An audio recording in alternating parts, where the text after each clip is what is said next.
I'm going to the Netherlands tomorrow to the freezer aisle. Get a big box of snacks. Going to air fry the bami block, the nasi block, and the bitterballen. All the good balls.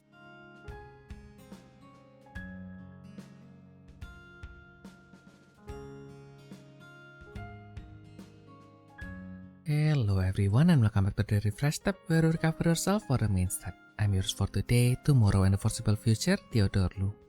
And I'm a Totas Battler in the UK and admin Spurs English Wiki, Ayumu Seiki. Hello. Hello Ayumu. Are you zen tonight? Are you zen? Yes, I am very zen. Yeah. It is a very quiet night. Not much is happening. Yeah, I barely done anything.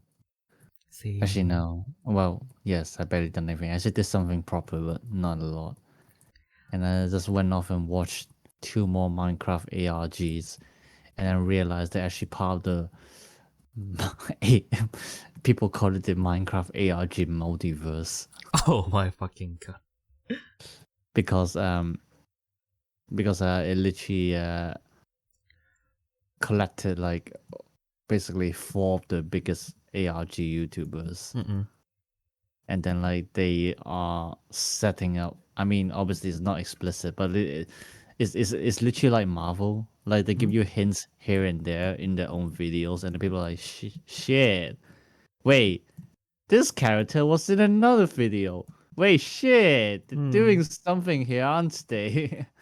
Yo. Yeah, maybe we should do that as well. Eventually. Yeah. I mean, like, same. I mean, like, I did take care of some emails. I did take care of this chores and that chores. But, like, ultimately, the thing that I did the most today is, even if you guys, like, listen to this on Wednesday, you should still be able to catch it. Because Bandai Namco Pictures is currently doing a full stream of every single episode of the Battle Spirits anime right now. And yeah, yesterday it was Gekiha done. Today it was Battle Spirits Brave. I mean, it is a non-stop stream, so it's not like a guarantee that today is going to be which series, but like roughly speaking, one series is like 50 hours, so 50 episodes, so it's around 25 hours. Yeah. That's really quick. Yeah. Yeah. So yeah, I mean, like, I actually caught some episodes that I actually missed. Because, like, I didn't realize that out of the 50 episodes that I've watched everything. So I didn't really pay attention when Kachitsu died. Oh, fuck, spoilers, but yeah, it's by now, it's already, like, more than 10 years. I couldn't really hear who died, but whatever. So don't repeat it again. Yeah, it's already been more than 10 years now. So yeah, and yeah, Brave Keki Haran is very nice. Brave was also like, yeah, I guess like why Brave was Brave is not really like deep, but like I guess why it left an impression on people is because, especially for the Japanese, it was something that they watch in the Sunday morning, which usually is just like happy-go-lucky, and then like now suddenly like everybody just died. And then we are talking about like, even when nobody is dying, like we were talking about like racism, like what if you're like a half person. I mean, like not half person as in like, because you know, like one of the biggest topic, one of the biggest conflict in Bellspear's Brave is between the humans and the demi-humans, and which like the demi-humans was actually like humans who have adapted to the environment of Gran Rolo, which is the isekai in Gekihaden. So like technically, well, actually, because we have learned science, it's not as fun. They are not. It kind of depends on how you want to classify it.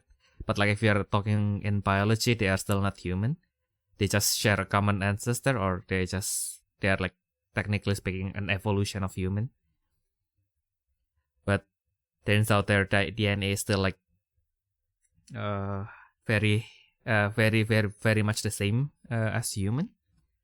It's like in that case, like, yeah, how do you deal with that kind of thing? And then they have like lots of course, like after the end of Gekiha done, they do have to deal a lot with like how media manipulation, like even in Gekiha done, turns out they have to deal with media manipulation.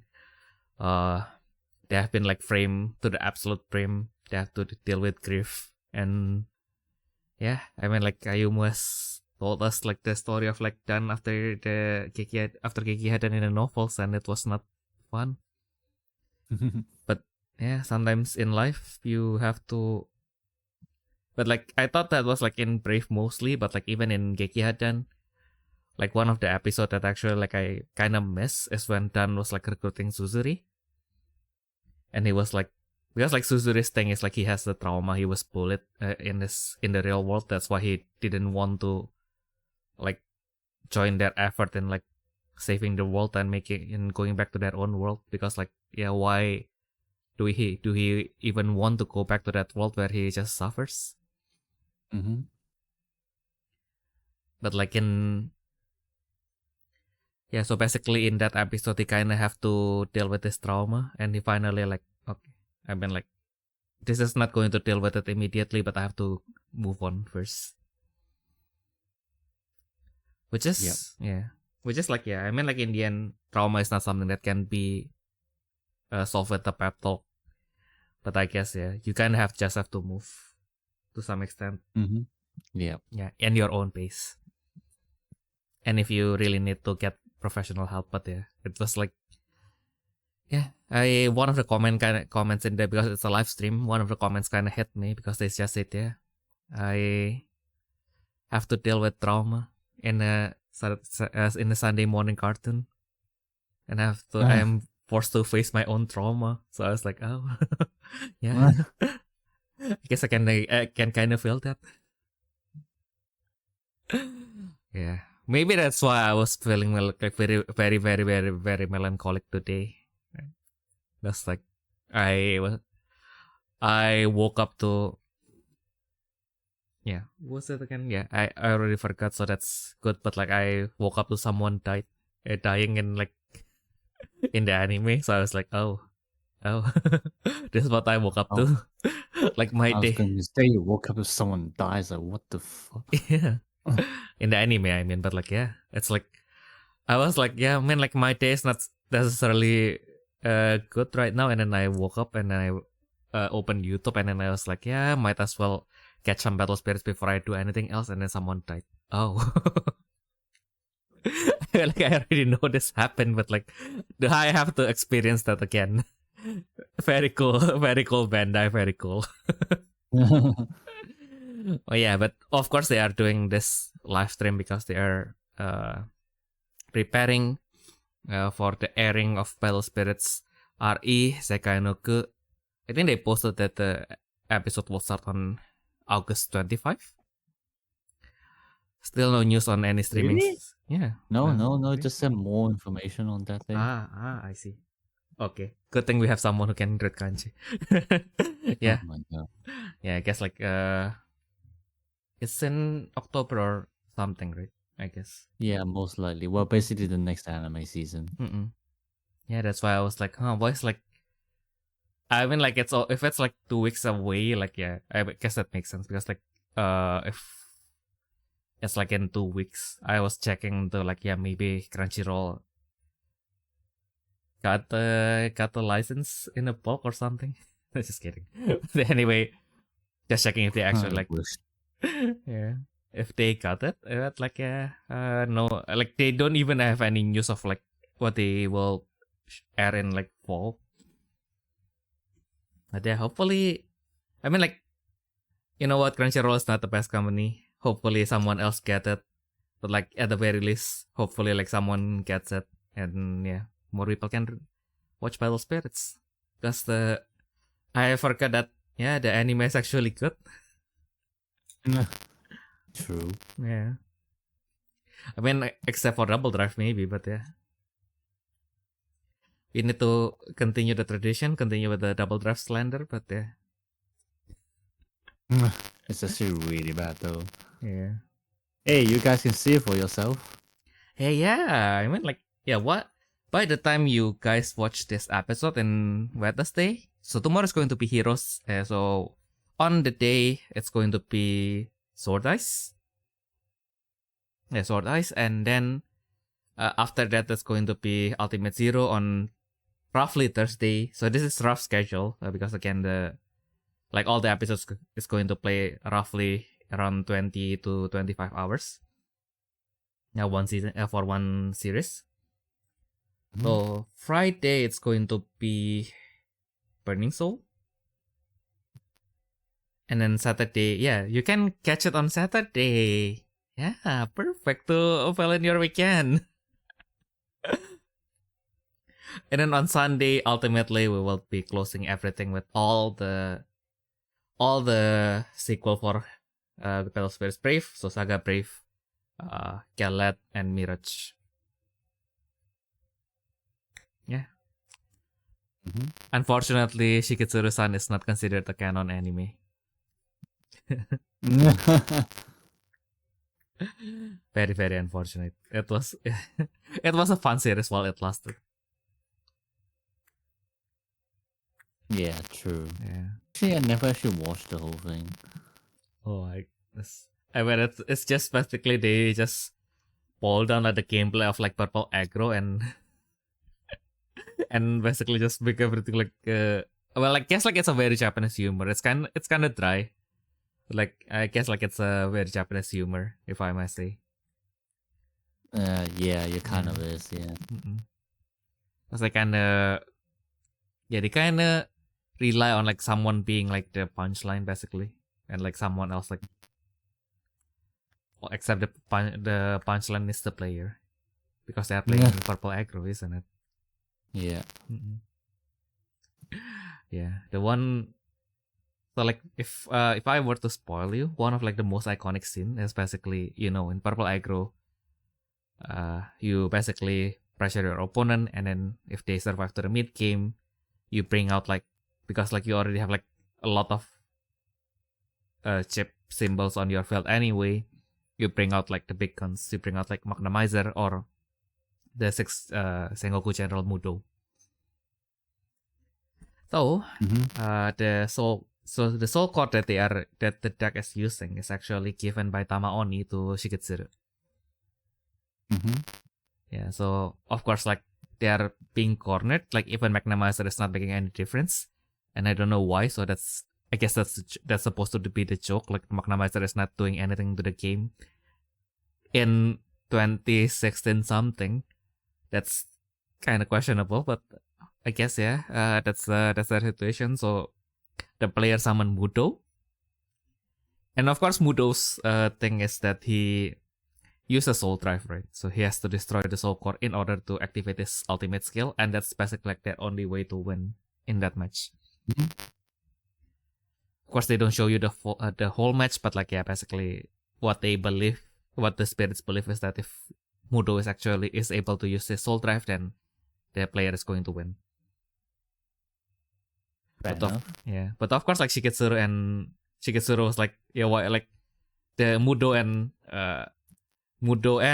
Magnamizer, because they're ultimates, and ultimates were like, yeah, they are above spirits, right? So they were like, hey, you guys are nothing kind of attitude. They have like, yeah, you guys are nothing kind of attitude. Like he just take the soul core from Shiketsuru like a bully. But like, so Tamaoni was like crying like, no, don't destroy my soul core that I made with my heart and soul. And then, but like Mudo tried to destroy it, he can't.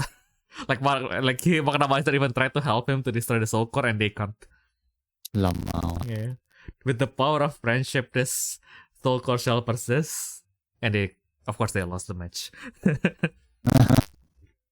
Because like power of friendship wasn't enough, unfortunately. Yeah, that was the anime Shiketsuru-san. I think like they should still be online, I think. So you guys can Yeah. you guys can check it out. I think it's in the Battle Spirits channel. That's probably why.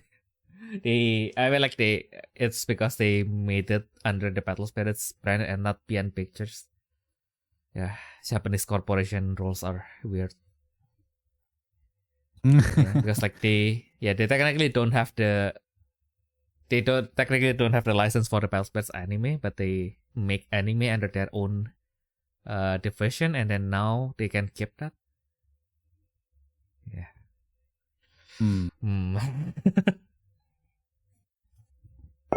Very dire indeed.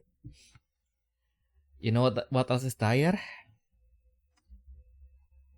What? Eternal, because we just have our new Banlist. Yay. True. Yeah. Well, is it dire? I guess now we do have a new producer who is not as trigger happy. I feel like the sentiment is that if it's Nashimoto, he will be very, very, very reactive, and yeah, basically what the player said, he will just ban everything. Sounds about right. Yeah. I mean, you could even see that in Gundam. Yeah. I feel like kind of. Yeah. And if you guys are living under the rock, basically Gundam, like one of like the meta deck is basically the low cost aggro.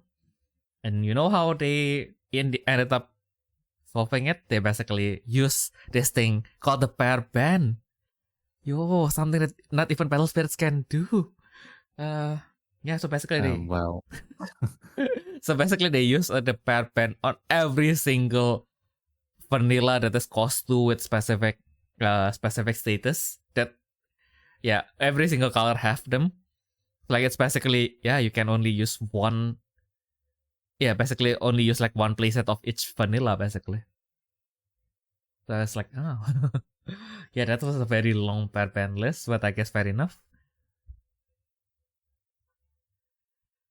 So at the very least, let's see if the new producer is cooking something, because he does like I guess like in the end with any single ban list in any games, you will see the ban list and you will still like think not enough is getting banned. Or too much is getting banned. Like it's really hard to be satisfied with any ban list, but let's see what they are cooking with this, especially not only that the first season of the championship is ending, so that's probably why they are making this ban list, especially because the final for like the area final for the regional final for the season 1 is closing in, and also the next eternal booster is also going to come. In I think it's in October, right? Yeah, I kind of forgot now. Wait, No, I'm pretty sure it's in November or something like that. Yeah, so between one of them. Yeah, I can't actually. Yeah, I've made a video specifically to talk about the changes, and November, end of November. Yeah. Okay, and I already forgot. Yeah, so it's in November. We have a release schedule here that I made by hand. Didn't know why I felt a particular need to emphasize that I made everything by hand, because like nothing just feels convenient enough to make what I want to make. So yeah, now we are in August. We don't have any release. That's why it feels very dry. Next month, we do get the Diva. We already got a clearance for the unboxing. The unboxing for the BS0 to War is going to be done soon. Yeah, so in October we are going to. You better do it quick. Yeah, I'm watching you. Yes. I'll whip you. Yeah, don't worry, guys. Ayumu is whipping me. Oh, the whipping from yesterday still hurts. But the camera collab unboxing is already out, so to check that out, please. I didn't sleep that night when I released it, so please do, for the love of God, share it with 2 of your friends. Yeah, so September we are going to see the Diva, which of course like if we have the time, we are going to talk about in more length today. October, we are going to get the anime, of course, also the anime boosters and PS03. November, on top of the Eternal booster, what is the one of the recent news is basically we do get another anime starter for Ajarasetsu. Yeah, that's also the interesting part is that although Ajarasetsu is supposed to be a player who plays Eternal, he will get a starter deck that is standard legal. Of course, with PS02, we already see that they have tried to bring back some old cards for from Eternal and make it standard legal. It's probably going to be in the same vein. So yeah, it's probably not meant to be your gateway to play Eternal competitively. It's more into like bridging you, like, okay, it's like maybe with you can play this in standard if you want, but like if you wanted to explore Eternal, here are like the upgrades basically. So like the upgrades are going to be available in PS77. Yeah, and then it's going to be Christmas, so that's why they're releasing Aikatsu, because yeah, the X in Christmas, which makes Aikatsu part of the Super Robo universe. What? Yeah. Like yeah, I think I will dig that up again. I think like it was in my Facebook memories today, but like there is this one post. I think like it's the Obari post. It's like that like a gigantic robot like bringing a gigantic sword kind of post. Yeah. Yeah. Oh, And yeah, I've seen that. Yeah. Yeah, and Ichigo actually did that, and it's printed on the card. Yeah, with the Christmas axe. Yeah, Yeah. the Christmas axe. Yeah, and Yeah, then the classic Bandai pose. exactly.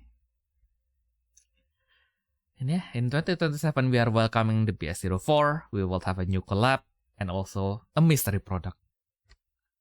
They specifically said it's a mystery product. We're going to prepare something special. But it's realistically, it's probably another Bandai product, isn't it? Yeah. Yeah. Oh well, but anyway, we are getting sidetracked. So here is our new cards that will join the ban list. So of course we only guess one out of this, which is Mudfoot. And I guess again, it's a shout out for the whole turn. It is a part of like the main strategy although only for Nyx. But like yeah, Nyx is currently the top deck, so it's the purple deck that quote unquote matters. Plus then, if other decks do have a solution to like shutting down the corpus, then you would want them to actually have like some chance to be picked up. And then we have Kishu Talk LT. Of course, it is a very happy meal card in a way. In a deck where you don't draw that much, you get a spirit with some built-in protection. Not to everything, but like enough. And also, it is an LT card, so it does core charge to your Barone. It has a gate. It has a draw locking effect in a way. It doesn't disallow your opponent from drawing per se, but like it will punish them harshly if they try to draw like 2 or more cards at once. Well, yeah, the reason is that like it's basically too many armor colors. Obviously low cost. Very big hindrance. So it's like yeah, so basically what it means is like it gives enough time for Balone to set up and then just win. Yep. Like very easily. Yep. Kind of thing. So it's like yeah. Yeah, not cool. I also yeah.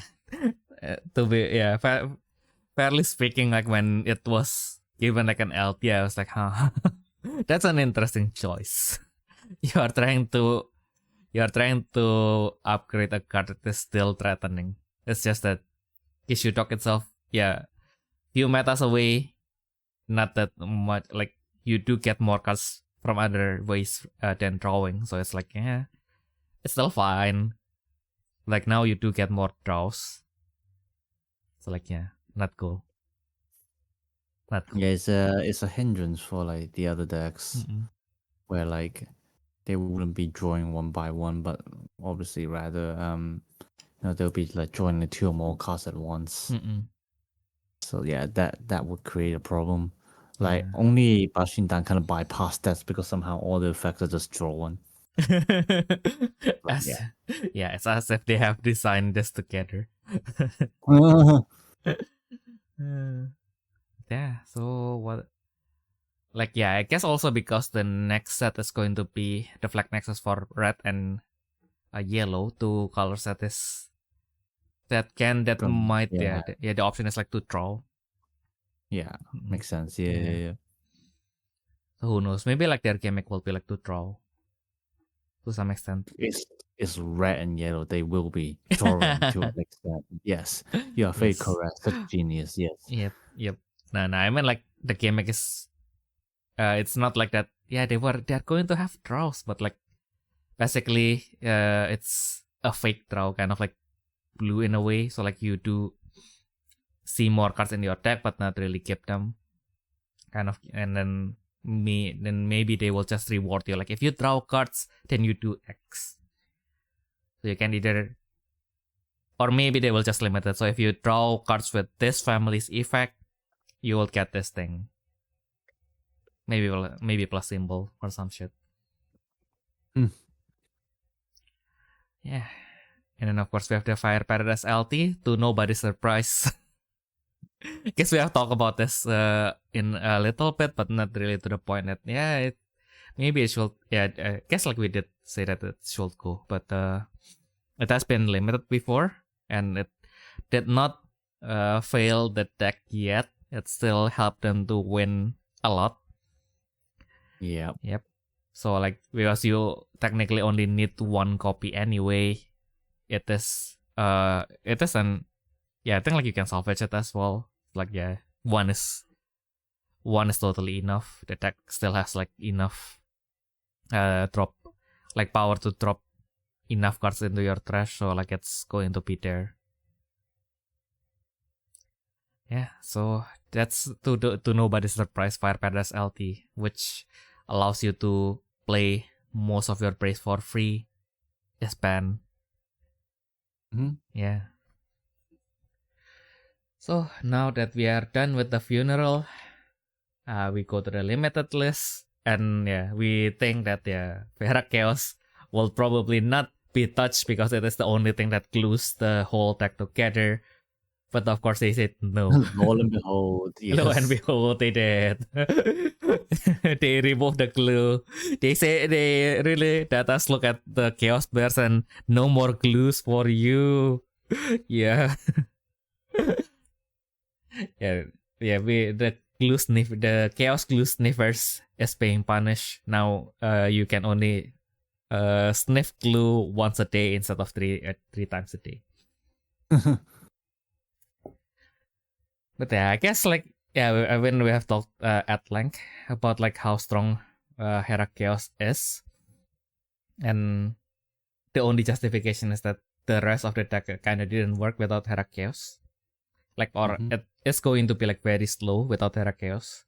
So now, like one of the sentiment of the players that I saw on Twitter is that previously I would be tilted if I see like someone like playing Hera Chaos on their first turn, going second. But now that it is limited, I'm going to be even more tilted because they have like way less chance to get the Hera Chaos, and they still top deck that on their first turn going second. Yeah, that's literally what we said. People gonna be so tilted now. I know, right? Because like it's basically if you guys need an analogy, it's basically like getting that express check. Well, not express check. It's that express check-in. If you have like a first class ticket or something, and then you basically can skip the immigration, or you have like a separate line of immigration where you only line up with 5 other people instead of like 2,500 other people. That's like how fast Hera Chaos can make a Chaos deck works. I don't know how to comment on that analogy. Yeah, you need to take the planes more, man. No, just kidding. I never actually taken the what was it again? No, it's more like The first class I need to take the planes more. I probably take the planes more than you do. Fair Bitch. enough. Fair enough. I mean, like I say that, but like I mostly. just means like it's such a random analogy to whip up right now. But sure, I don't know. sure. I mean, We'll like, go with whatever you said then. Yeah. I mean, like back then, definitely I did fly more to Singapore, but again, that's not a good analogy because like everybody has to take the same line. I think like after I went to Europe, I learned of this like mystical thing called like the priority immigration line. What the fuck? What a freaking privileged thing to have. One day I'm going to get a sales job where I need to fly every single week, and I will get enough miles so that every single one of my vacation I'll be able to fly first class.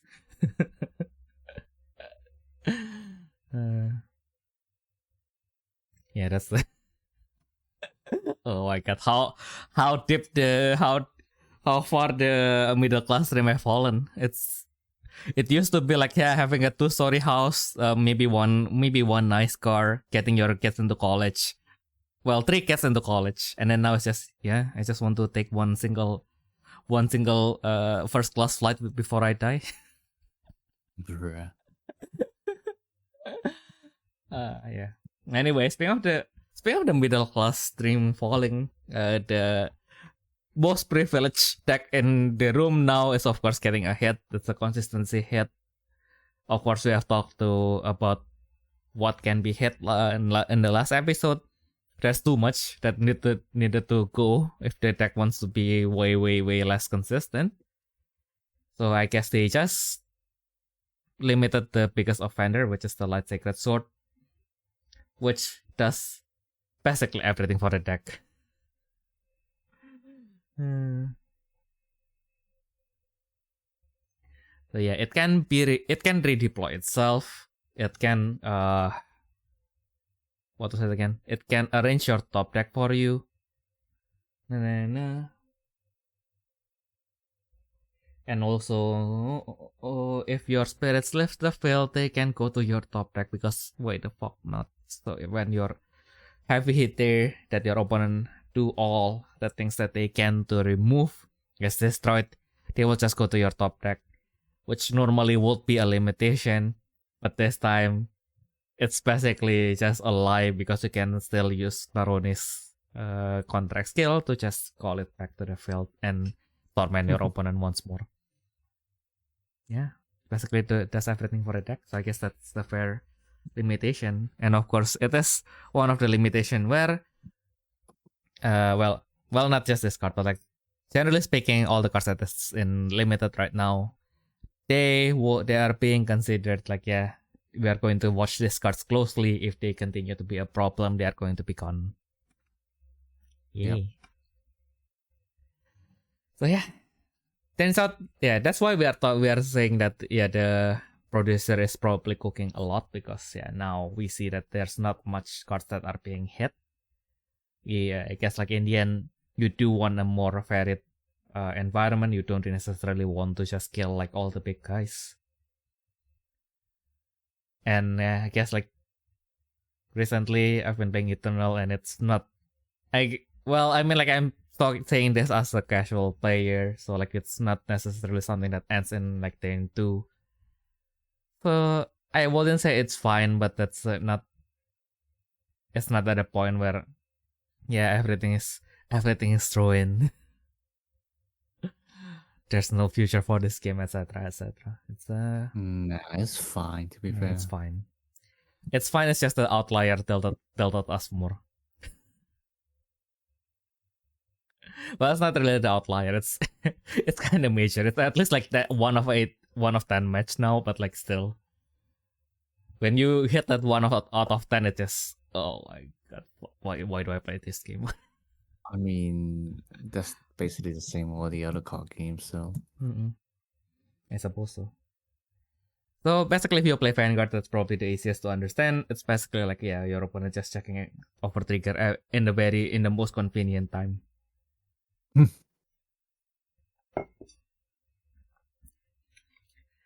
So, of course, that's the end of the bad news. Here is at least some good news. Because if we are going to jail some people just like they do in the Bible, you have to release someone to appease the masses, right? So yeah.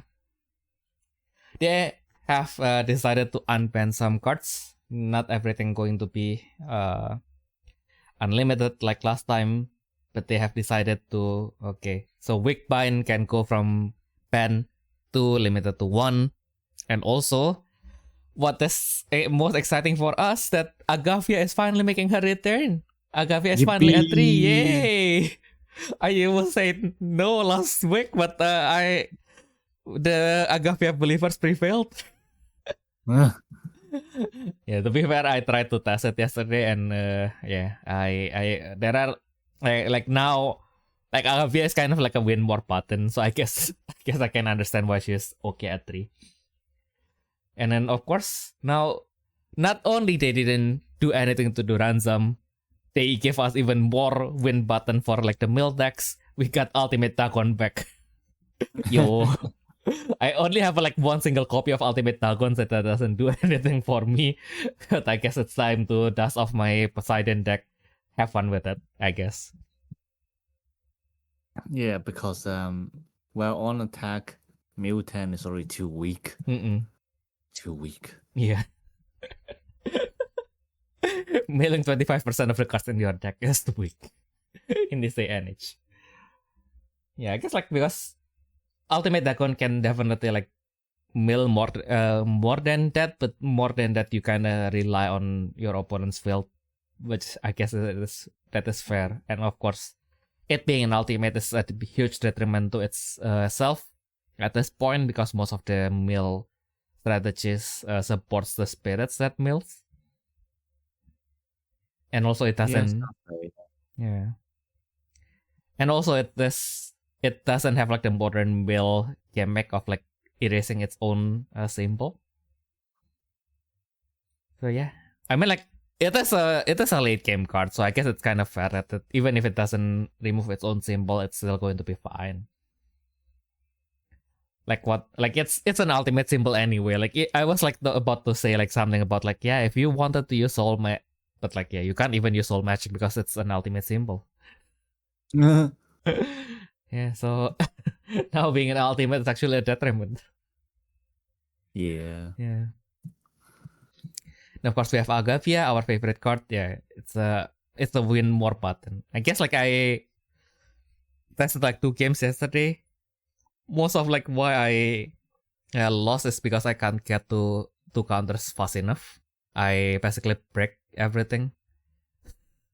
Like my draw like breaks so hard I can't get to 2 counters. Like even the match where I win actually lock out because Enoch made a one single miscalculation and I survive.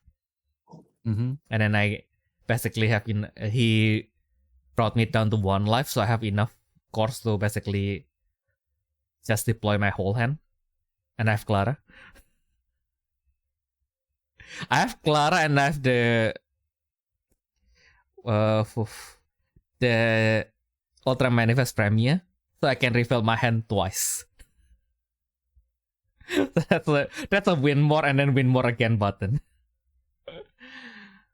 So at that point, yeah, if I got the Agavia late because I was being a little bit too greedy, I set down my Harun so that I have like less cards so I can get more cards out of Clara. So in that sense, if I do hold it out a little bit more because I will draw 4 instead of 5, woe is me, drawing 4 in white, I would have got the Agavia and then set it down. Maybe not get as much summon, but at least I would get the protection. So it's kind of like, yeah, now it's kind of like the consideration that you do have the option of like, yeah, you get like more protection with Agavia, or you do get free summon with Harun. So like also, yeah, now it's kind of fun because like you kind of have to. Agavia is not going to be like always be useful, because if you need to attack early, you won't have enough cores. So like Agavia will give you the protection, but not really the extra attack. And I guess we can bring, yeah, maybe it's time to bring like take out silver ore. I haven't taken that shit for a long time. Jesus Christ, man. Yeah, I haven't taken it out. I don't have anything better. Maybe time to bring Renata or something. What do you mean you don't have anything better? Think about how many ice princess that we can use. Exactly, yeah. But then again, I mostly lost because I summoned Harun, check top deck, Snowfield, Diamond Wall. Yeah, I guess I was not meant to win today.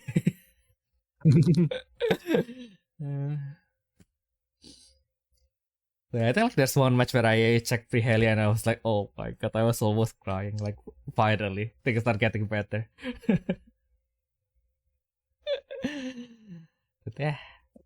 Oh, and of course, I got one single copy of Wick Pine, like, slipping in my storage for the longest time. Finally, I can use it. God damn it. I actually don't even know if I have original Woodbine.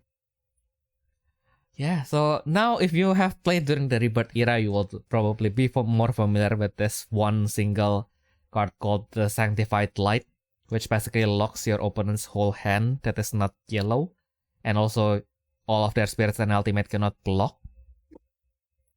But of course, with Sanctified Light, it is designed so that you activate it when your spirit attacks. Wickbind is a little bit... It's of course a way older card, so it cannot affect ultimates. But also, the fun part is you can just play this during your main step, and your opponent cannot do shit. They cannot mark 6 you for once. Of course, they can still use Spitzer. Yeah, that's the one thing that they can still have to be careful about. If you wanted to avoid zero counter, you still have to worry about zero barrier.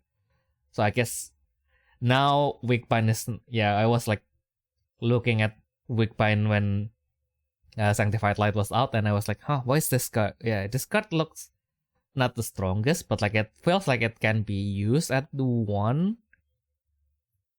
And I only have 1 copy anyway, and then like, and then when I would try to put it inside my deck, I check online and it was banned. I was like, oh, okay. Yeah, because like I think it's kind of decent because you prevent the spirit itself from blocking. It's an effect that affects spirits, so if they are unaffected by magic or like yellow effect, then it cannot affect them, unfortunately. But still, for like 70%, 80% of the matches, like you wouldn't need to worry about that. I think even Light Contract, they mostly protect themselves from like Spirit and Nexus effect. Yeah. Yep. So I guess like aside from Bison, but even Bison when it is exhausted, it will lose all of its protection. Yeah. So So I am excited to be experimenting with Wickpine a little bit. Don't know if it's going to be like a game-changing card. Probably not. But it's going to be fun just to catch my opponent off guard. I mean, there's a reason why they release it. So. Yeah. Yeah. It's yeah. I mean, like even like 3-4 years ago, I thought this card is not as strong as it is. But like, yeah, it's still kind of decent. Maybe in Indra. Maybe.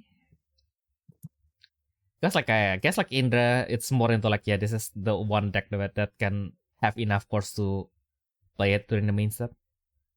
Not really because it's going to be to win you games, and also it's an aggro deck. Like getting a blocker that blocks most of your opponent's blockers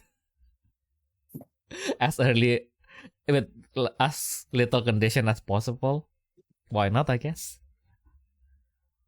Yeah, of course you can't really play how do I put this? You can't really center your gameplay around that, but also because it's a flash effect, you can also get a surprise win. Not win, but like a surprise if you throw it when you attack and your opponent wasn't ready and you just play it, and then now if they were like, maybe they were like calculating, okay, I will take 1 life and then now I will have enough to play Diamond Wall. Yeah, you have enough cards, but can you play it?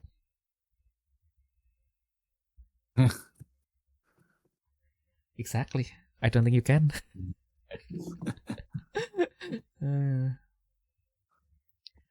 Yeah, that is a very interesting card indeed. Yeah, and then some people are talking about like, yeah, me, especially since we do get some hit in Barone, like why don't we make it even more high roll and we just bring Periton and Weak Bind?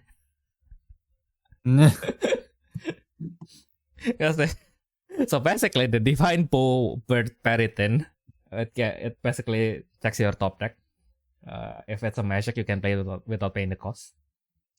So the concept is because it is still an Astral Deity brief, you can bring it out like with Barone in some way, shape, or form. You just equip it to any Strixhape Worm.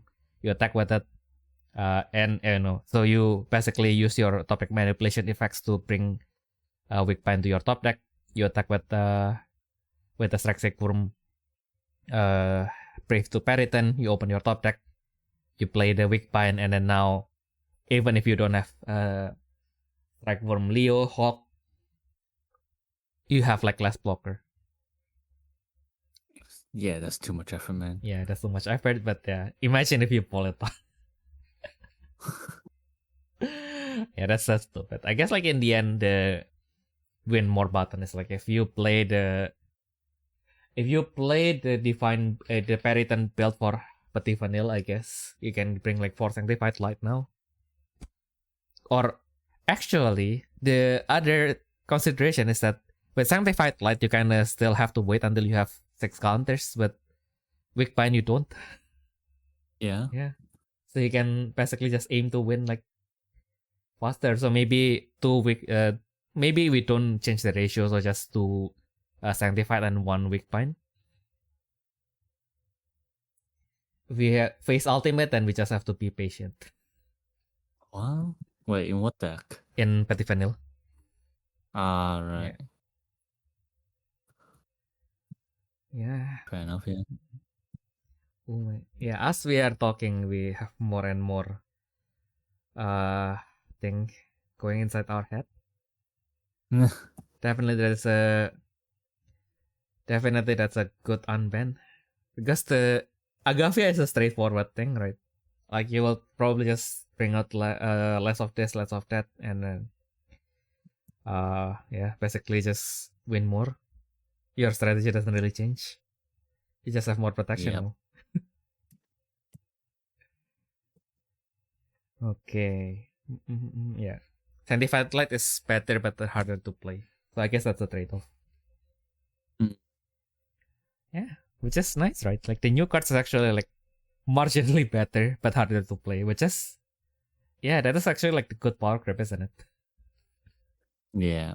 Yeah, it says a lot that how good Weak Bind actually is. Again, it's not a perfect card, but like for what it is doing, it's a very good card. So yeah, we actually like exercise our self-restraint this time.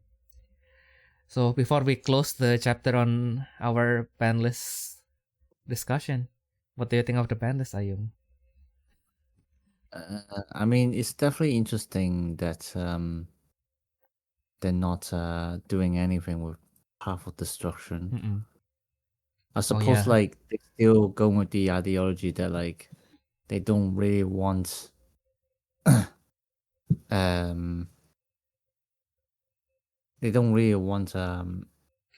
Grandwalker decks to prevail like that much. Like even if they are like promoting kind of like Indeeders with like the next set, they especially with like decks like Dan and Balone are still, running around. They probably think like it would still be like a good counter to have around. So probably like when the Indeeder Gods comes out, they probably will have some kind of effects that prevent their symbols from being wiped or something like that, maybe. Because historically we do already get those kind of effects, so I guess it's kind of fair to assume that they are just going to release them as a part of the package of the new gods. Yeah. Yeah, I guess that's a better like compromise because we don't for the most part like a Grand Walker Nexus. The best part about it is it being untouched.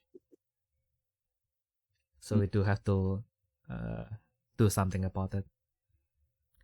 And again, my opinion's mostly skewed because my data is limited and I mostly played with Enoch and he mostly, like most of the matches that he was able to equalize with Path to Destruction, he actually like lost some momentum because he set up Path to Destruction. So like I was still able to keep up anyway and still do quite well, even win sometimes.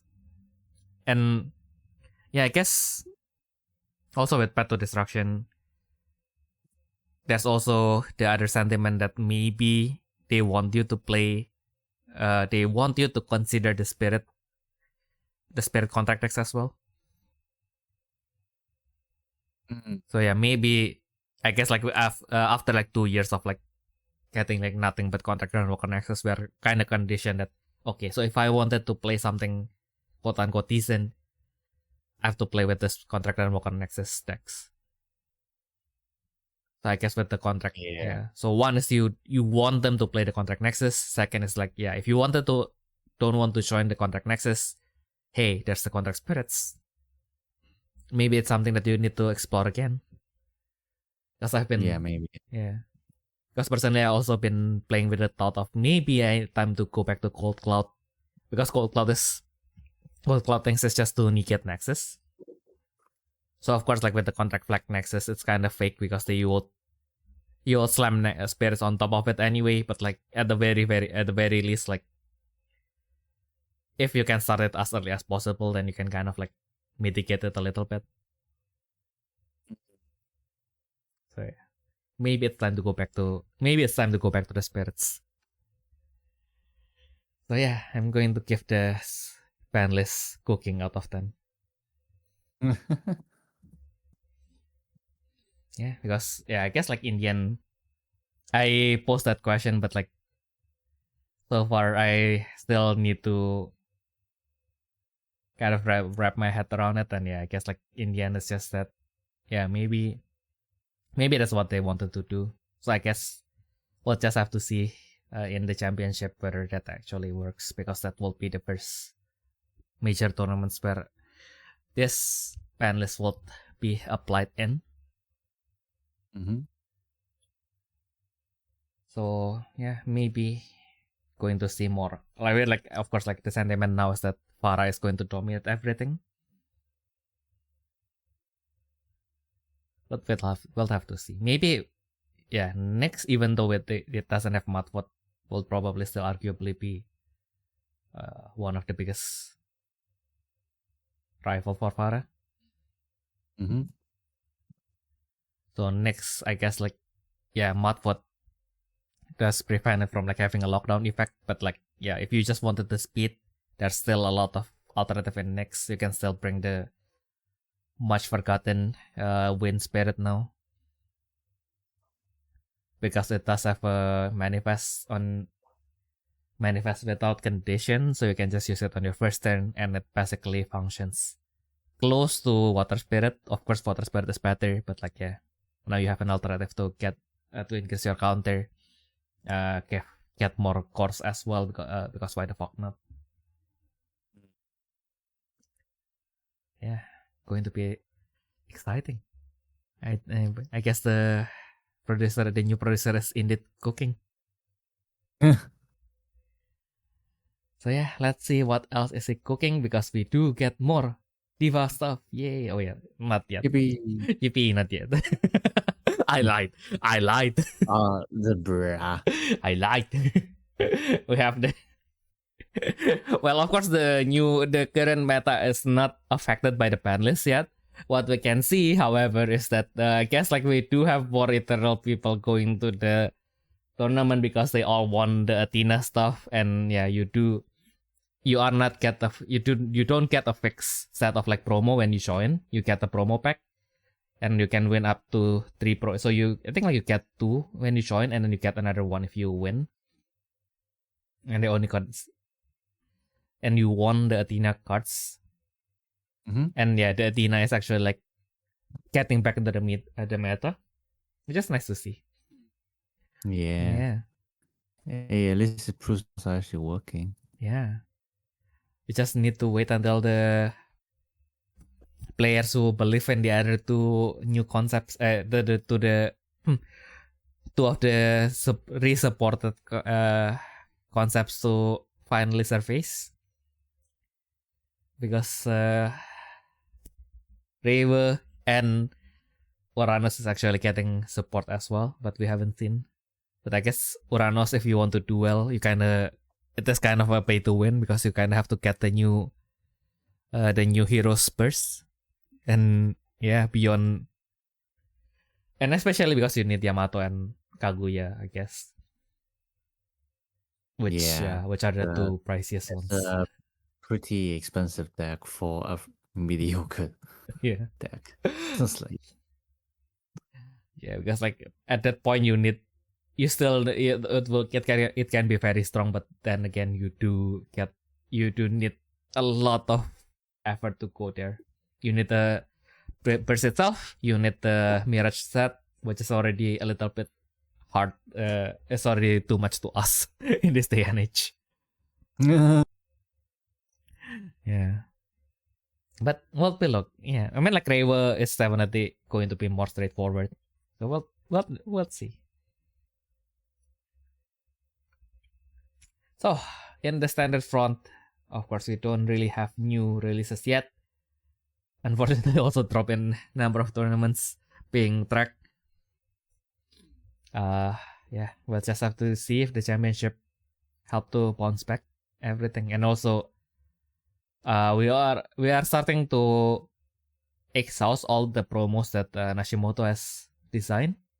So I guess we'll be starting to see like what Miyoshi has to offer for standard as well. Yeah, of course, seeing more hexcraft is always nice to see.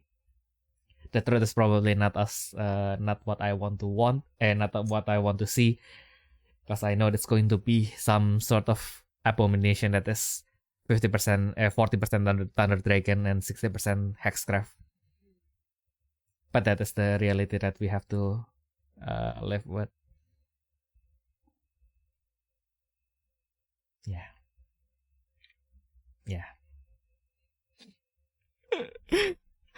One day. Well, I don't know. I get a mixed feeling, because in one way it's the appeal of card games that you should be able to mix everything together. But sometimes when everyone tries to mix everything together, you actually kind of wanted to try out like how to play with only the kit that they have for each category. So like it's kind of like I guess that's like the phases of you playing card games, right? Sometimes you just wanted to try out what the kit can do. Sometimes you kind of wanted to go out and see how they mix with each other. So yeah, I guess I'm just in a phase where I kind of wanted to focus on like one single category and like see what see the limit of where it can go. Yeah. Yeah, true. Yeah, and actually Pharaoh Base is I just realized that that's actually Pharaoh Base has taken the lead from Rumble. True, I didn't even see that. Yeah, I just realized that as well. I guess the four cards filtering actually kind of helped. Granted, again, this is 10% out of 36, so it's around 3 three people winning with the deck. So like, oh, I mean, still good to see it exactly. in some form. Yeah, it's still. I mean, like, yeah, I say that as in it's still major enough way. Oh, damn. They actually win with the Triceratops. Now the premium collection is actually more valuable. Damn. True. Yeah. Yeah, true. Yeah, that's actually, yeah. I mean, it's always been pretty valuable. Like if you run out of the, I mean, if you just want the extras, not the starter decks, Mm-mm. yeah, I suppose that's kind of what you would get, I guess. Yeah, true.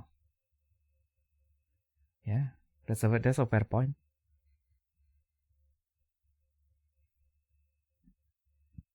But there are also two decks that we don't know. So yeah, we'll have to see when the new tournament starts, when the new promo rolls in, what standard change. What you mean? You don't? Hmm? Actually, now let's see. What is the last deck? That's the purple control. Yeah, it's a purple control. Yeah, just It's a blood rouse what do you control. call it? Yeah, blood rouse. Yeah, yeah. There's like the two blocks that are not colored, right? Like that's just a solid color. Oh yeah. It's just that's just random decks. Yeah. Yeah, and I guess Clash Oh my god. Yeah, I just realized we're only missing white here. Oh yeah. Yeah, we don't have any white. Yeah. We need more people believing in the Leo Comics cult. Believing in the white ball of gas. Yeah, white ball of gas. White ball of gas is the answer, guys. I say that Trust me, bro. Trust me, bro. I say that as the only guy who trusts that concept in our channel is Amamiya. I mean, Haru's doing pretty well with it. Mm-mm. Oh yeah, actually, I think he won second. Did he won or did he got second place? I think he did win and then also get second place. It's like two of them or something like that. I think. Yeah, so Brunei Darussalam actually have a popping battle spirit scene now. That is a nice thing to see as a Southeast Asian. Yeah. They're not official yet, but yeah, hopefully they can get official support soon. Yeah, Brunei out of all places. I Yeah. know, right? Yeah, one of the richest country in the world that you just don't notice. Cause like it is literally if you zoom out just once, you could literally cannot see Brunei on the map. That's how small they are. Like even Singapore is bigger. Oh really? I did not know that.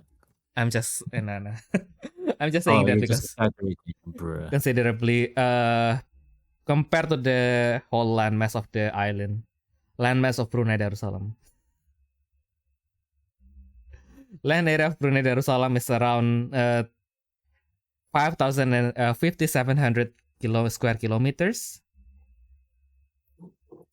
And for Singapore is kind of cheating because they have been trying to. Okay, so it's definitely bigger than Singapore. Sorry about that, my Brunei brothers and sisters. It is significantly bigger than Singapore, even though they have been stealing our sands, literally.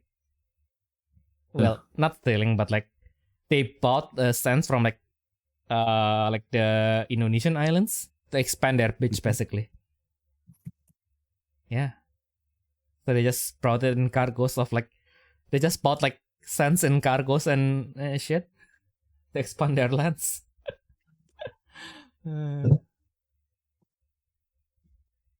Yeah, at least that was what it was like 15, 16 years ago. Don't know if they're still doing that. Yeah, like if they do it too much, then they're eventually going to get into some border problems, isn't it? Suppose so, yeah. Yeah. So that's about like the other Asian countries, Southeast Asian countries glazing, and also as a Southeast Asian, I am as a Southeast Asian that is not Singaporean, I am obligated to slander Singapore a little bit. So yeah, that's my obligation done. So let's go into the news for real now. Yep, of course we got a Nexus from the starter deck finally a Nexus with two symbols. Thank God for the Nexus with two reduction symbols. Yeah. So true. No, right. 3 costs with 2 reduction symbol. Oh my god. That's finally a Nexus that I can play without feeling guilty by if I don't play it on Beyond Turn 1. Yeah. So of course it is specifically supporting like the Sword Eye family, which is the Diva from the Sword Eyes era. So basically Ryoba, Graveyard Dark. We do have the new Kaori Pegasaurus, Neilantel, and so on and so on. And Gendranis, of course. Almost forgot about Gendranis. Yeah, hopefully she wouldn't come to my room tonight. God forbid. Even though I must admit that when she is not crazy, Gendranis is kinda cute. The only problem is she is crazy. Yeah, so during your attack step, when your Sword Eye Spirit, all of your attacking Sword Eye Spirit gains plus 1000. Of course, if this one of the most standard, but of course also most important effect in standard right now, fixing your BP line. Then at level 2, and it has a true release as well, thank goodness. During either pass attack step, flash. If you have used a Sword Eye magic during this turn, you can exhaust this Nexus. Return choose one opposing spirit with 4000 BP or lower. Return it to the hand. Yep. Damn. Okay, that's actually pretty strong. Yeah, it's pretty decent. I mean, just for the first effect, it's like a constant 1k buff. It's pretty decent for like standard Nexuses. Yeah, and you can play this. It duplicates, and there's only one cost. You can just play 3 and lose nothing virtually. True. Yeah. You still have to pay the cost, so you still lose the core, but yeah, virtually you lose nothing. The gain is enough to cover like all the losses that you lose from playing this Nexus. Yeah. And of course, if you have played Battle Spirits before, the art is also a nice callback. Although as the Japanese design, it is a very questionable why they only put like 4 swords there. Not cool. You should have put at least one more. It's a bad omen that you bring a Nexus with 4 swords on it. I guess you can say Grivia is balancing the design. Otherwise, it's only 4 objects. Bad luck. Bad luck. But yeah, basically this featuring like the actual swords from Sword Eyes to scale, because if you have watched the anime for Battle Spirit Sword Eyes, which will probably still be playing by the time you are watching this episode, check out the PN Pictures channel once again. Yeah, so they are actually like canonically like really big. So when of course Brave when the spirit is destroyed, they can stay in spirit form, and with the sword Braves, they never actually attack with the sword Braves aside from the last episode. And yeah, it's just too big, so of course they don't get the main character to just transform it to a small sword and just use it to slash to the opponent. No. This is a Sunday morning cartoon. That will be too graphic. Let's not get into the topic of that he lifted the sword with magic to stab God. Let's not get into the topic, but no stabbing. Let's not think about the moral implication of killing a god that actually exists in their universe. And yeah, let's just focus that we don't show a kid like holding up a sword and stabbing someone in a Sunday morning cartoon, and I guess that's good enough.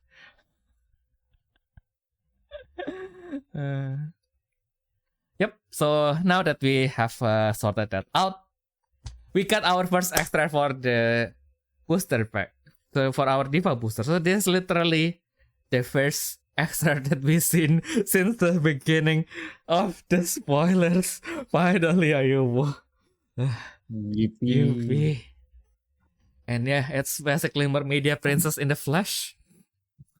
Yeah. So apparently Mermaidia is actually the country name. Yeah. So now we're seeing her real name here. Yeah. Merdia Maluluvin. Yeah. Sounds like a fake name, but it's she's a fantasy character. Yeah. So she also has a very nice effect. If all of your spirits and nexuses are green wave, you gain 1 card from the void to the spirit. Very nice. Yeah, pretty much a carbon copy of Mermaidia Princess.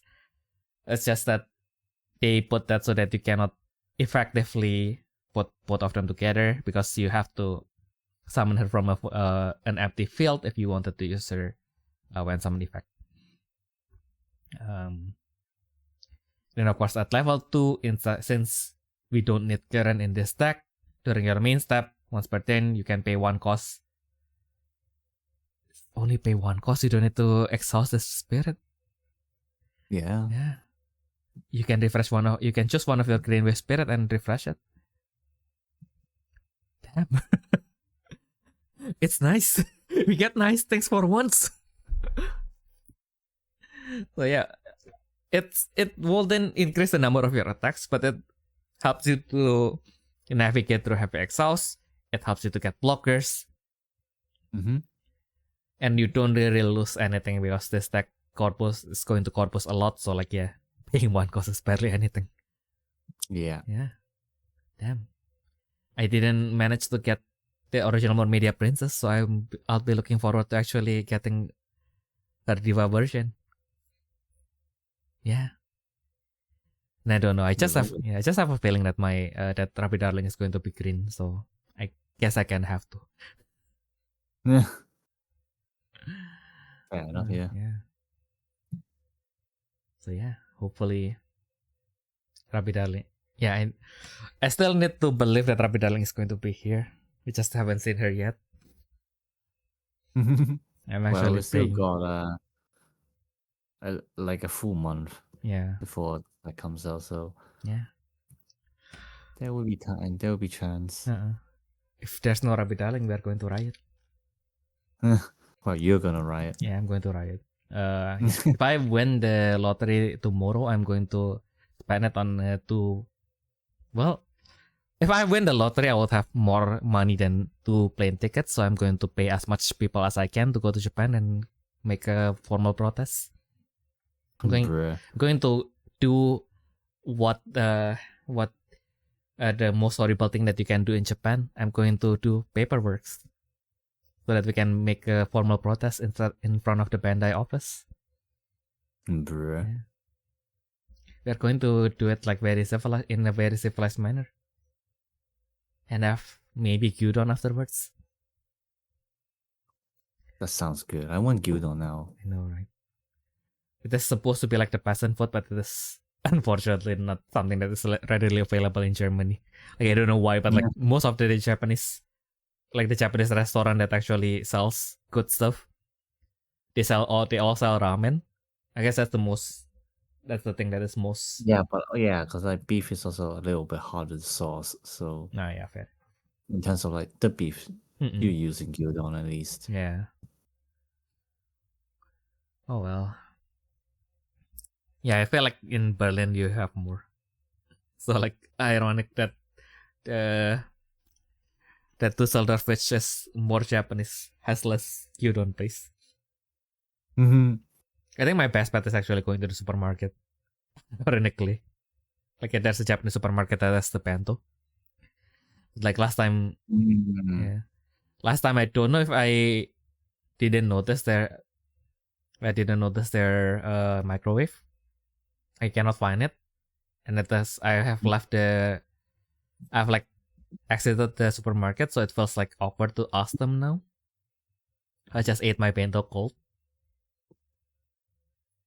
I mean, it's still good enough. I mean, it's still very good. But yeah, it can be better if I have a microwave, isn't it? Yeah, but again, microwave Japanese food aside, going to be excited to play Green Wave. Finally, we're going to play the same color, Ayumu. Because of Diva. Yay. Yes. So, going back to blue, the blue pit, we have the Raika Ronchia, another spirit without any title. For some reason, I thought the girl from the last time, what was her name again? Let's load her up. I still have the image somewhere. Yep. Here, yeah. So like Merluck, like both of them doesn't have any title on their name. Yeah, but they are based on the standard spirits. So she has an effect that for each of your blue pit spirits, she gets plus 1000 spirit plus 1000 BP. So by herself, she does get 7000 BP on level 2, which scales according to the number of your blue pit. Yeah. I guess she's the simple but deadly kind of card. Yeah, and also like the flavor text is just actually like Riolu is trying to get some advice from her. Interesting. I suppose. Yeah, because they're both tigers. Yeah, I forgot about that. Yeah, interesting. Yeah, we'll have to see if blue pit is going. Yeah, so far blue pit we've been seeing lots of like very straightforward effects. So like let's see what gimmick they would bring. Yep, we are going back to Red Stella. So of course we have Noah Fleur. So of course we have to get her number 1 supporter, Spitz Draconi. So if she blocks and all of your spirits and nexuses are Red Stella, you can destroy one opposing spirit that is PP 3000 or lower. And then if you have 2 or more exhausted Red Stella spirits, all of your Noah Fleur and Diana Fleur gets PP plus 2000. Which basically, now you block with her, and then if she survives, then your subsequent Diana and Noah would have like higher BP to block with or to attack with.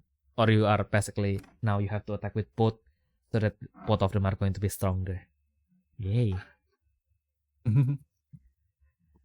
Yeah, she has joined them from far away, and yeah, finally she's on the same stage with them.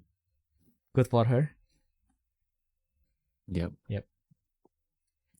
And of course, just like the secondary yellow rise stage, the secondary red stella stage also boosts the but now it's not just the attacking one, so it just boosts like every single red stella spirit by 1000. So a little bit better, because it can help you to dodge a destruction magic even when the spirit is not attacking. That's kind of nice, and it still stacks. Now I'm kind of salty because the yellow one is a little bit worse. Mom, they're giving red more privilege as usual. But the level 2 effect is the one that is very exciting, because your exhausted red stella spirits are unaffected by opposing. It cannot be chosen by opposing magic effects. Yeah, so basically, if you want to use defense kit, you have to use it before the spirit is attacking. Which is kind of crazy if you think about it, because now all of the defensive magic in standard are targeting effects. Yeah.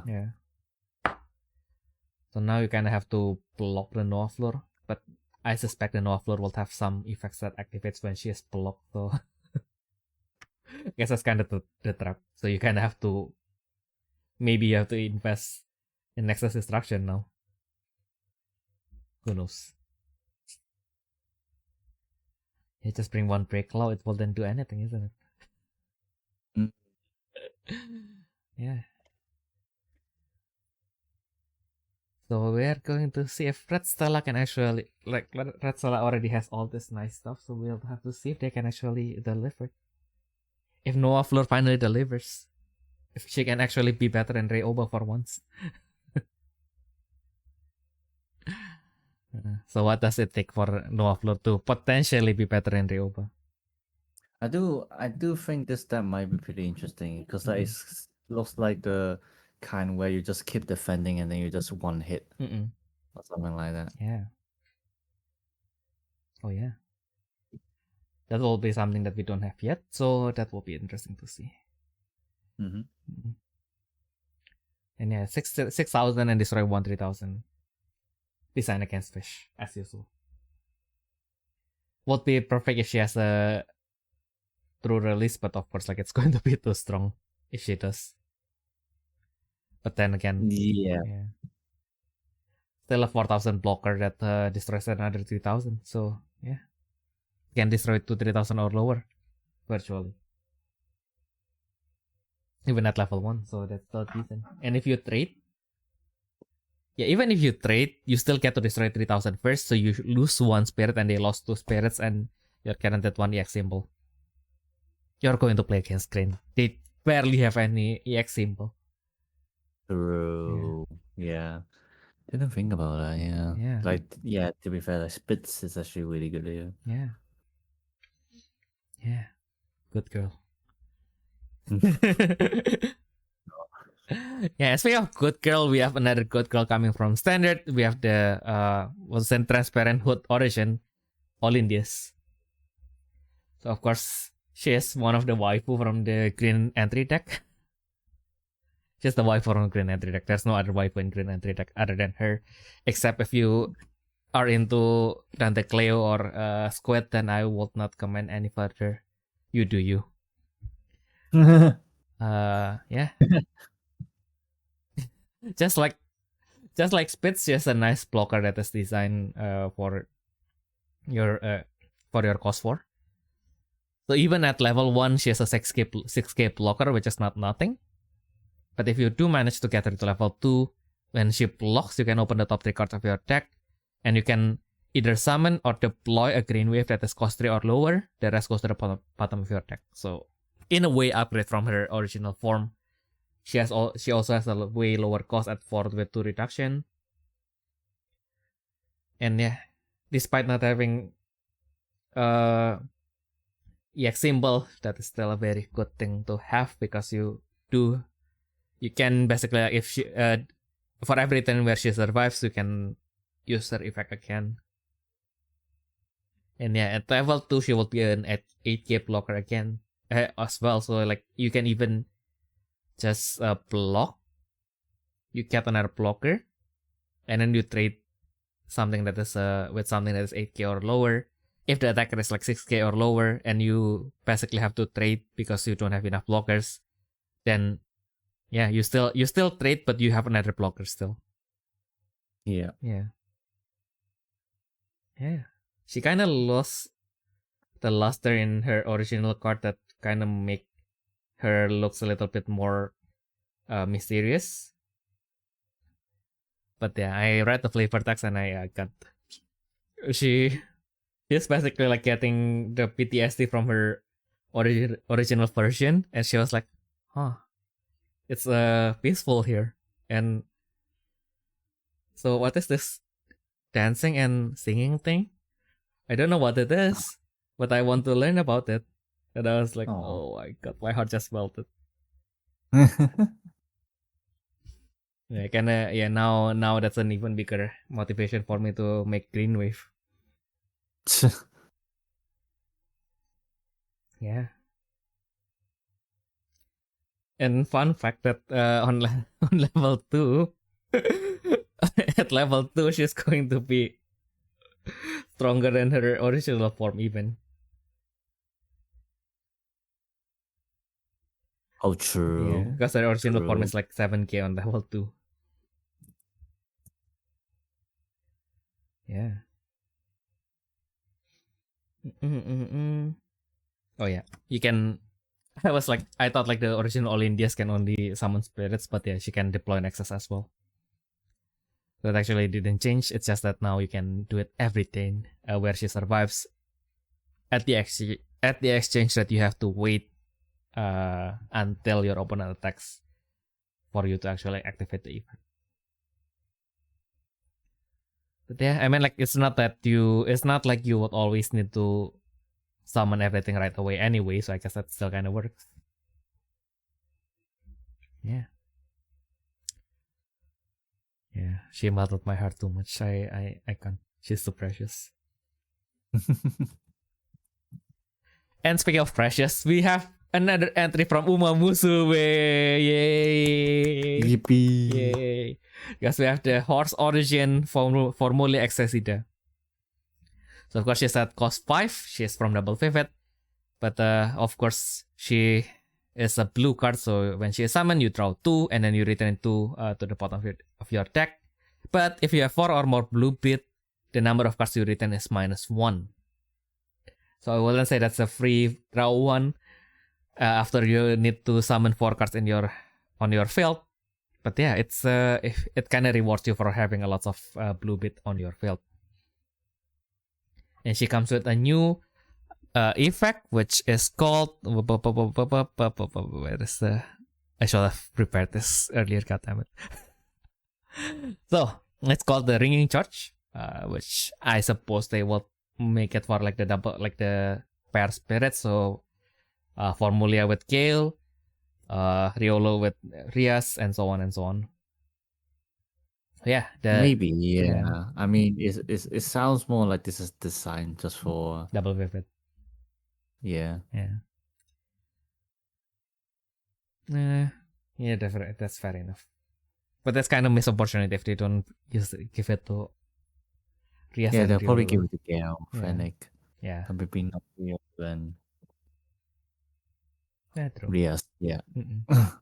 But anyway, you can only use one Ringing Charge per turn anyway.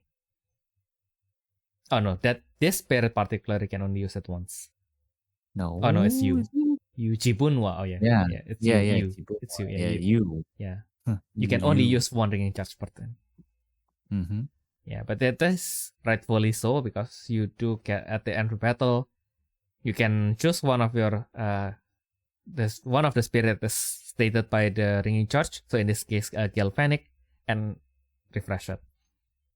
Yeah, I guess with that effect, you can't really allow them to play too much, because eventually you'll get the BP boost Nexus as well. So yeah, she's going to be big, and she's going to run over everything, and Galvanic is probably going to be given an effect that boosts herself for each of your exhausted spirit or some shit. Maybe plus 1000 for each exhausted spirit. So she's going to be at least 8k, maybe. Maybe, yeah. I'm hopeful, yeah. Yeah, because that's the Gale Phoenix thing.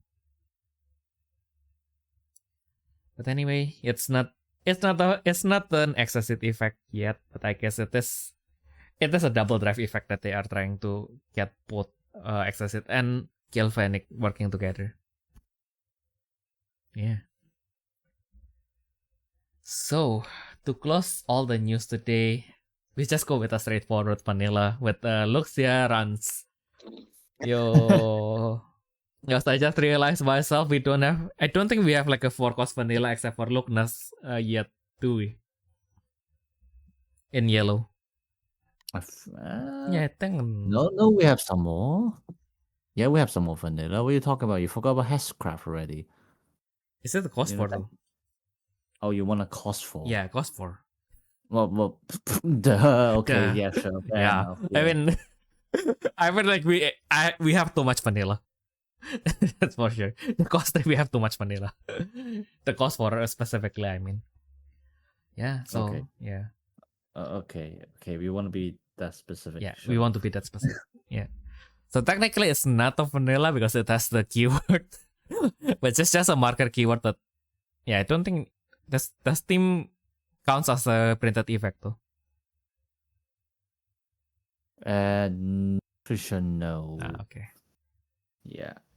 Yeah, if that doesn't count as a printed effect, then it is a vanilla spirit. If it counted as a printed effect, it is a vanilla that is also not a vanilla.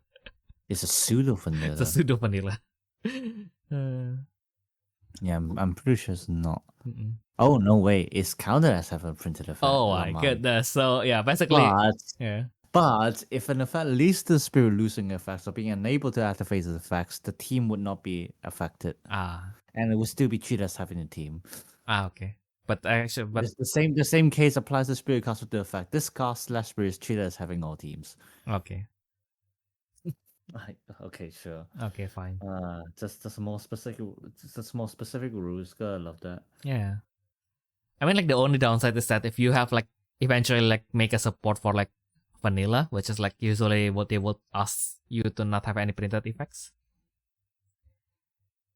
Oh, which actually, like, yeah, it kind of matters again because if I'm not wrong, Weak Bind only... Yeah, Weak Bind only blocks spirit that has printed effects. Yeah, Weak Bind only locks spirit that has printed effects, so... Which would lock this one as well, yes. Yeah. Ironically, even though she is not supposed to have any effects. But because of her nature as a diva, unfortunately she got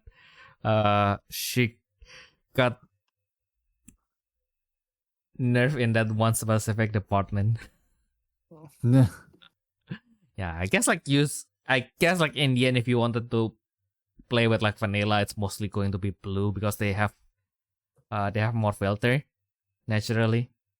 So maybe we don't need to worry about like yellow not getting like the support because probably they're not going to focus there anyway. Yeah, still kind of funny. Yeah, and yeah, she basically has status wise. What is interesting is she does have a lower PP on level 2, but also one lower cost, so that she can actually be a legit alternative for yellow vanilla if you are not playing Thunder Dragon specifically. Because if you are playing Topaz, Lookness is not going to contribute family-wise to your deck anyway. You need this extra symbol. So like that's a consideration of like, do you need a spirit that can get to higher PP faster, or do you need the higher PP more? Yeah. And just like because like look once you do get an impression that it is kind of a boxing dragon. Yeah, she's also very I'll do it first and think about it later kind of personality. Yeah. Yeah, because her like of course like we have Amaluna, which is going to be revealed later, but we have seen her from the Yellow Rise stage. So she was like trying to gaslight her into like going to the stage, but like Amaluna was like, no, I can't. So of course like Zelotia being the bro, being the bigger bro, like, yep, no, I know you can do it. Yeah, yes. Yeah, I still need to slander Zelotia because they have been shilling Zelotol a little bit too much, even though Lookness is doing way more for yellow right now. Yeah, so that's our Diva news for the week. Yay, it's going to be more Diva news again for the next few weeks. That is something that is happy for us. So yeah, we will definitely welcome that. Yay. So, but of course, lots of things are changing. Not just the new set. Like the Diva set is like legit so far. Feels like they are going to be mechanically very interesting, even within the confine of standard, and they are going to be somewhat on the same level with the standard cards as well. Of course, like the only drawback with the collaboration set and the Diva set is that they are going to be supported way less often. Probably the Diva in this case is going to be better because they are confirmed to get like 2 sets in this rotation. In this year, we still don't know how they are going to do the rotation, but at least in this production year, they are going to release 2 Diva sets in total. Mm-hmm. So yeah, so probably a little bit better. The collaboration, unfortunately, will suffer a little bit because we do get like 3 collaboration sets so far, and they only get like 1 set each. Like the only thing is that the power when they are released is going to be fine, but like if they do get a little bit behind, then it's going to be a little bit harder to fill in their gaps basically. Nothing new. Yeah. Nothing new.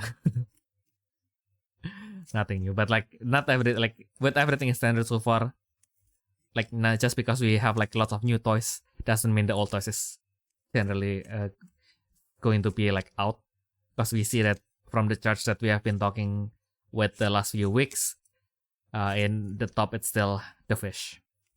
The fish is the answer. Yeah. So Ayumu has made the correct choice, I guess. Factually. Like statistically speaking, Ayumu made the most correct choice out of us 3. Because I went all into yellow, Amamiya went all into white, and now Ayumu is going all into green. Yeah. Fuck you. Just kidding. Okay then. But yeah. I'm just gonna quit here, ruin your podcast. No. It's gonna dox you. I know where you live. We know where each other lives. I just never went to your house. Yeah, but on one hand, my address is also my company address, so it doesn't matter anyway. Fair enough. So it's public anyway. What the fuck? Exactly. I see. What was it again? The risk of running a home business. Yeah. Again, yeah. Speaking of that, like a little bit of tension, I kind of remember that someone like bring a proud sentiment because like German people are like really concerned with their privacy, so they would like try to hide every single thing about their lives. But for some reason, if you go to like any German houses, like how you because like we have like like most like multi-occupancy houses, right? Kind of like a small apartment of like maybe 4 units. So how do you identify each tenant? Like usually, if you wanted to protect your privacy, you will probably like put a number or something, right? So like at least like people who are supposed to go into your house, they will know which one you are. But like people who don't know, who just pass by, like they wouldn't know that you live in that place basically. Like, so how do the German people solve this? Like how to identify yourself in your multi-occupancy home? Just write your last name. Because why the fuck not? Which is fine now because we have more Asians in most of Germany, but like back then it was like it's like one it's like a whole street of like Müller and Baker and so on. So like for them it's going to be fine because like there's like 10,000 Müller in this city anyway. But like then there's just one Lee randomly in the seas of this Müller. So like when you ask like where did Ayumu live, like there's no other Lee. There's no other Lee in this city. Like what are you smoking? Yeah. But yeah, that is the important questions in life. But if you guys have any other questions, comments, or requests, always do feel free to send it to us to our email at therefreshsteppodcast@gmail.com. Or if you're listening to this on YouTube or Spotify, do feel free to comment on the episode as well. So yeah, today it's a pretty short episode. Maybe because I'm feeling melancholic, maybe because I subconsciously want to go back to watching Battle Spirits Brave again and relive the most traumatic part of Battle Spirits Brave, which is episode 48. If you haven't watched Battle Spirits Brave, highly recommend it. Is it perfect? No. Does it age well? Probably also no. Does it help you to play Battle Spirits? Probably also no. Because yesterday I watched Keki Hadan and I got an aneurysm because Kenzo was playing against someone, and then the opponent still has like 3 hands, and then he just like, yep, I know what I can do to win this. I'm going to sweep both of my Mahachi from my hand, and then he got victory fired. So I was like, you don't have to summon both of them at the same time. You can just that was kind of frustrating.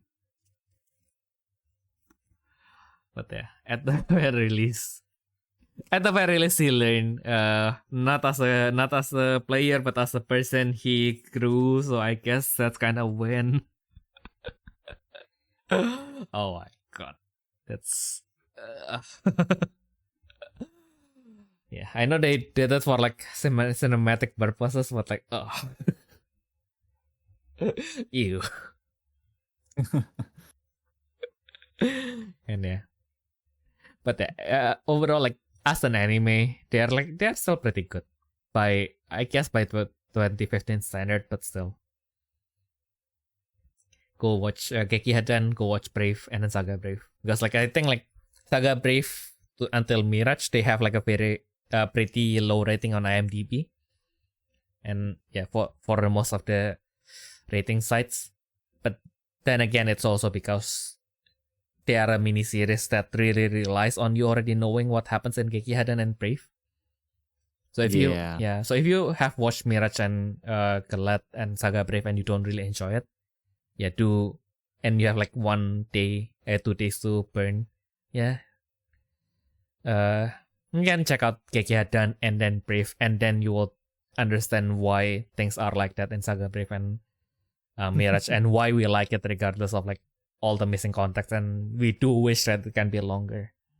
But but also why it is still kind of works even if we do wish it is longer. Yeah, hopefully Ku does good. And then they will do an extended version. Like maybe they'll pull a Yu-Gi-Oh! And yeah, maybe we just work more with Saga Brave next year. So like we just do kind of like it's more into less into, I guess it's more or less into Yu-Gi-Oh! And more into Sword Art Online, and do a progressive. Maybe make it into like split into 4 different movies, so it's a little bit more substantial. Guess the movie format probably wouldn't work for a card game anime, but I don't think it would. It still has to be a full-length anime. But I guess like if they want to do that, so next year instead of just making like new mechanics, they can revisit like the Saga Brave, maybe give it a new gimmick for Saga Brave, but like they just reprint like the old Grand Walker Nexus, and like give the gimmick to the Saga Brave itself, and they can do like a full-length Saga Brave anime then. Yeah, that will be nice. Because like we also don't know what Dan is doing at the end of the anime, and whether Galat is like directly related, because we know they are in the same universe, but we don't know that if they actually like affect each other like directly. Yeah, will be interesting to see.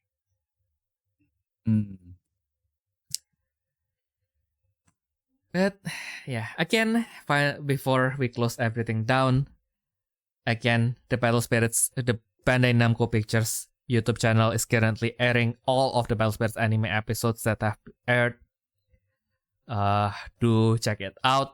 By the time you're listening to this, you are going to be watching either Sword Ice or Ultimate Zero. They are also very enjoyable. Personally speaking, I enjoy Brave the most, after that Heroes, but like those two are also very strong contenders. Double Drive, you can skip. Burning Soul is everyone's favorite. And yeah, Saga Brave, Mirage, and Galat is still pretty good visual fan service if you play Battle Spirits in general, because they do still feature a lot of spirits that is going to be familiar to you if you play Battle Spirits in the last 2 to 3 years. Yeah, so do check that out, and also look forward to the anime Battle Spirits RE Sekai no Ku airing this October. Yeah. I guess that has been everything that we can. I guess that has been everything that we can share for this week. We hope that you guys have a nice week going forward, and we'll see you all in the next one. Bye bye. Yeah, I'm hungry. Time to get. Yeah, I'm hungry too. Time to get some burrito. Nice.